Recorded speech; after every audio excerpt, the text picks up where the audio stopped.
Good morning বন্ধুরা, welcome back to my channel Mitali simple লাইফস্টাইলে সবাইকে স্বাগত জানিয়ে আজকে আমি আমার ব্লগটা এখান থেকেই শুরু করছি। আরও একটা নতুন ভিডিওতে তোমাদের সবাইকে স্বাগত জানাই। তো তোমরা পুরো ভিডিওটা দেখতে থাকো। আজকে বৃহস্পতিবার, তো আজকে আমি আমার ঠাকুর ঘরকে কিভাবে সুন্দরভাবে পরিপাটি করে ঠাকুরকে স্নান করিয়ে শুদ্ধ বসন পরিয়ে কিভাবে গুছিয়ে পুজো দিই, সেই ভিডিওটাই আজকে আমি তোমাদের সাথে শেয়ার করব। তো তোমরা প্রথম থেকে শেষ পর্যন্ত দেখতে থাকো, তোমাদের আশা করি ভালো লাগবে। তো এই দেখো, আমি সকালবেলা উঠেই না আগে স্নান করে কিছু রান্নাঘরের কাজ সেরে নিয়েছি। তার মধ্যে স্নান করে আগে পুজোটা দিয়ে নেব, যেহেতু আজকে বৃহস্পতিবার। আর অনেকটাই না ঠাকুর ঘরে টাইম লেগে যায়, কারণ আমার সব ঠাকুরকে বৃহস্পতিবার দিনে রাধা কৃষ্ণ, রাধা মাধব, তারপরে লোকনাথ বাবা, মহাদেব, মা লক্ষ্মী সবাইকে স্নান করিয়ে তারপরে শুদ্ধ বসন পরিয়ে তারপরে আমি পুজোর জোগাড়টা করি। তো তোমরা চলো দেখতে থাকো। তো এই দেখো, আমি চলে এসেছি ঠাকুর ঘরটা মুছে, তারপর জামাটা পাল্টে শাড়ি পরে চলে এসেছি পুজো দিতে। এবার একে একে আমি না সব গুছিয়ে নেব। আর এই বৃহস্পতিবার দিনটা না পুজো দিতে না অনেকটা টাইম লেগে যায়। কি জানো তো, সুন্দর করে যদি পরিপাটি করে কাজ করা হয় তাহলে কিন্তু যে কোনো কাজই সুন্দর হয় আর মনটাও ভালো থাকে। আর পুজো দেওয়াটা কিন্তু ফাঁকি দেওয়া চলে না। ঠাকুরের কাছে সুন্দর করে গুছিয়ে পরিপাটি করে যদি পুজো দেওয়া যায়, নিজের মনটাও ভালো থাকে আর সেটা দেখতেও ভালো লাগে। তো এই দেখো, আমি রাধা মাধব সব নামিয়ে নিয়েছি, যেহেতু আমার আজকে সব কাপড়ই পাল্টাতে হবে। তো একে একে আমি আস্তে আস্তে করে ঠাকুরগুলোকে সব নামিয়ে নেব। নিয়ে ওই যে নিচের কাপড়টা না, সেটাও পাল্টে দেব, সেটাকে মুছিয়ে আবার আরেকটা নতুন কাপড় পেতে দেব। আমার যেহেতু দুটো সেট আছে কাপড়ের, প্রত্যেক বৃহস্পতিবারে আমি একটা পাল্টিয়ে দিই আর আরেকটা আবার ধুয়ে রেখে দিই সামনের বৃহস্পতিবারের জন্য। প্রত্যেক দিন কি বলতো না, হয়ে ওঠে না স্নান করানো ঠাকুরকে। প্রত্যেক দিন ভিজে কাপড় দিয়ে সুন্দরভাবে মুছিয়ে দিই, আর এই বৃহস্পতিবার দিন ঘি, মধু, তারপরে অঙ্গুরি, গোলাপ জল সব কিছু দিয়ে ঠাকুরকে সুন্দর করে স্নান করিয়ে দিই। কেন বলো তো, না হলে না, এটা আমার প্রত্যেক বৃহস্পতিবারে করা হয় না, আমি মাসে অন্তত একবার করে এটা করে দিই। না হলে না ঠাকুরগুলো না কেমন কালছিটে পড়ে যায়। আর দেখবে, ঘি মধু দিয়ে আর লাস্টে হচ্ছে একটু শ্যাম্পু দিয়ে ভালো করে যদি ঠাকুরগুলোকে স্নান করিয়ে দেওয়া হয়, ঠাকুরগুলো না এত সুন্দর চকচকে করবে। অনেকে না আবার টক জাতীয় অন্য কিছু দিয়ে ঠাকুরকে ঘষে দেয়, যেহেতু এটা পিতল। তো কখনো করবে না বন্ধুরা, ঠাকুরকে কখনো ওগুলো দেওয়া যায় না। তোমরা সব সময় এরকম আমি যেভাবে আজকে করছি এইভাবে ঘি, মধু, অঙ্গুরি, তারপরে গোলাপ জল সব কিছু দিয়ে তারপর একটুখানি শ্যাম্পু দিয়ে ভালো করে ঘষে সুন্দর করে স্নান করিয়ে দেবে। দেখবে একদম পরিষ্কার চকচকে হয়ে যাবে, আর এর সম্পূর্ণ গ্লেজটাও সম্পূর্ণ আলাদা থাকে।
তো এই দেখো, আমার রাধা মাধবকে স্নান করানো হয়ে গেছে, আর একে একে আমি নতুন কাপড়ও পরিয়ে দিলাম। দিয়ে এবার সুন্দর করে সাজিয়ে গুছিয়ে আবার যথাস্থানে বসিয়ে দিলাম। রাধারানীর হয়ে গেছে, এবার মাধবের করতে হবে। তো এটা না করতে আমার খুব ভালো লাগে, প্রত্যেক বৃহস্পতিবারে কিন্তু আমার এই 1.5 ঘন্টা কোথা দিয়ে যে ঠাকুর ঘরে চলে যায় আমি বুঝতেই পারি না। সব কিছু করে সুন্দর করে সাজিয়ে মা লক্ষ্মীর পাঁচালি পরে কৃষ্ণ শতনাম পড়ে তো করতে করতে আমার 1.5 ঘন্টা টাইম লেগে যায়। তার জন্য কিন্তু আমার ভোরবেলায় উঠতে হয়, নইলে কিন্তু আমি পেরে উঠবো না। কারণ তারপরে তো রান্না বান্না আছে, আবার সারাদিনের সব কাজকর্ম আছে, সবটাই আমার টাইম টু টাইম করতে হবে। তো তার জন্য আমার খুব ভোরবেলায় উঠে এই কাজগুলো কমপ্লিট করতে হয়। তো এই দেখো, রাধা মাধব আমার স্নান করানো হয়ে গেছে। এবার আমি একে একে বাবা লোকনাথ আর মা লক্ষ্মীকেও স্নান করিয়ে নেব। চলো তোমরা দেখতে থাকো।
এবার সব ঠাকুর তো আমার স্নান করিয়ে সুন্দর করে গুছিয়ে আসনে বসানো হয়ে গেল। এবার ঠাকুরকে ভোগ দেওয়ার জন্য আসনও পেতে দিলাম, আর থালা গ্লাস বাটি হরিতকি সব কিছু এবার সুন্দর করে একে একে সাজিয়ে দেব। চলো তাহলে তোমরা দেখতে থাকো।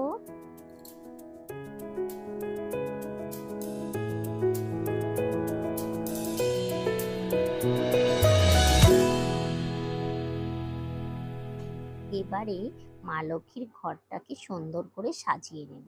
তার জন্য প্রথমে একটা শ্রী এঁকে নিলাম সিঁদুর দিয়ে, তারপরে আমের পল্লবেও সিঁদুর দিয়ে দিলাম। এবার একটা আমের পল্লবে আমরা যেহেতু আমার শাশুড়ি মা ওই একটা সুপারিই দিত, তো সেই নিয়ম অনুযায়ী আমিও সুপারিই দিই।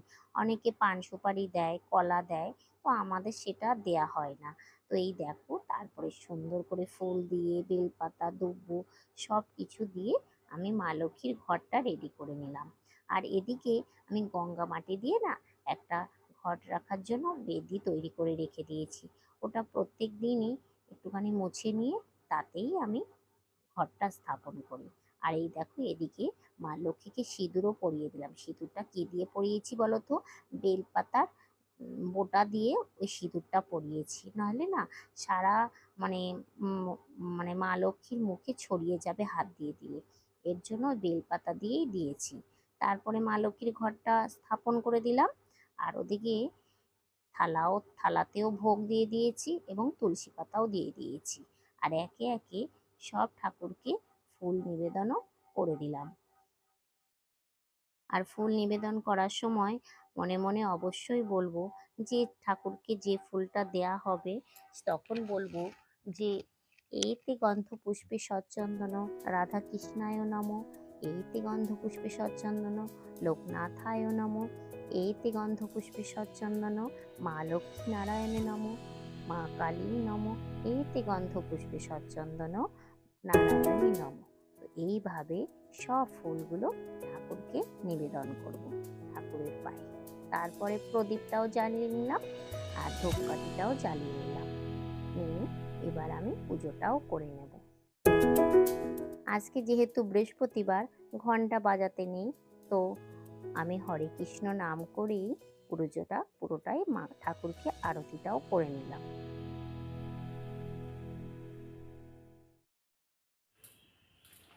পুষ্পাঞ্জলি মন্ত্র। ওম নমস্তে সর্বদেবানাং বরদাসী হরপ্রিয় জগৎস্থ প্রপণাং সামে ভূতর্চনা প্রণাম। ওম বিশ্বরূপস্য ভাজ্যসী পদ্মে পদ্মালয় শোভি সর্বতম পাহিমাং দেবী মহালক্ষ্মী নমস্তুতে গৌরাঙ্গ। নারায়ণং নমস্কৃত্য নরদেব নরোত্তম দেবীং সরস্বতীং ব্যাসং তত জয় মুদিরয়ং বন্দে বিষ্ণুপ্রিয়াং দেবীং দারিদ্র দুঃখ নাশিনী ক্ষীরতপত্নী কেশবকান্তাং বিষ্ণু বক্ষ বিলাসিনী। প্রতি বৃহস্পতিবারে ব্রত কথা। দোল পূর্ণিমা নিশি নির্মল আকাশ, মৃদুমন্দ বইতেছে মলয় বাতাস। মলয় পর্বতে বসি লক্ষ্মীনারায়ণ, মনসুখী দুইজনে করে আলাপন। বিনা করে হীনকালে নারদ মহামুনি ভক্তি শ্রীকৃষ্ণের অষ্টতর শতনাম। জয় জয় গোবিন্দ গোপাল গদাধর কৃষ্ণচন্দ্র পরকৃপা করুণা সাগর। জয় রাধে গোবিন্দ গোপাল বনমালী শ্রীরাধর প্রাণধর মুকুন্দ মুরারি। হরিনাম বিনে রে গোবিন্দ নাম বিনে, বিফল মনুষ্য জন্ম যায় দিনে দিনে। দিন গেল মিছে কাজে রাত্রি গেল নিদিন, আবর্জুন রাধা কৃষ্ণের চরণাবৃন্দি। কৃষ্ণ ভজিবার তরে সংসারে আইন, মিছের মায়ার বদ্ধ হয়ে বৃক্ষ সম হইল। ফলরূপে পুত্র কন্যা ডাল ভাঙি পড়ে, কালরূপে সংসারেতে বক্ষবাসা করে। যখন কৃষ্ণ জন্ম নিল দৈব কি উদারে, মথুরাতে দেবগণ পুষ্প বৃষ্টি করে। বসুদেব রাখিল নন্দের মন্দিরে, নন্দের আলয়ে কৃষ্ণ দিনে দিনে বাড়ে। শ্রীনন্দ রাখিল নাম নন্দের নন্দন, যশোদা রাখিল নাম যদুবাচা ধন। উপানন্দ নাম রাখি সুন্দর গোপাল, ব্রজবাল নাম রাখি। এইভাবে আমি প্রত্যেক বৃহস্পতিবারে আমার ঠাকুর ঘরকে সুন্দর করে সাজিয়ে গুছিয়ে পুজো দিয়ে থাকি। তোমাদের যদি আজকের ভিডিওটা ভালো লেগে থাকে, তোমরা লাইক কমেন্ট অবশ্যই করো। আবার দেখা হবে পরের ভিডিওতে। আজকে এই পর্যন্তই। টাটা।